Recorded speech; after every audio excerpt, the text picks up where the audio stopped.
वसमत नगर परिषदेची निवडणूक पुढे ढकलली गेल्यानं नियोजित कार्यक्रम रद्द झालेले आहेत आणि हिंगोलीमध्ये इच्छुक उमेदवार जे आहेत त्यांना यामुळे मोठा धक्का बसलाय।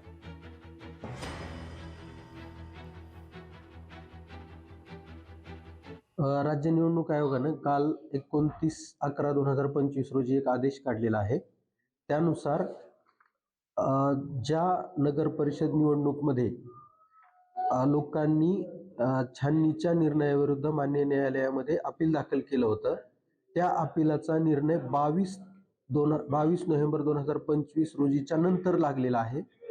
त्या जागांसाठी निवडणूक आहे ती त्यांना उमेदवारी मागे घेण्यासाठी पुरेसा वेळ मिळाला नाही, म्हणून नव्यानं कार्यक्रम माघार घेण्यासाठी कालावधी देऊन काढण्यासाठी सदर जागेची निवडणूक जी आहे ती स्थगित करण्याबद्दल आदेशित केलेला आहे।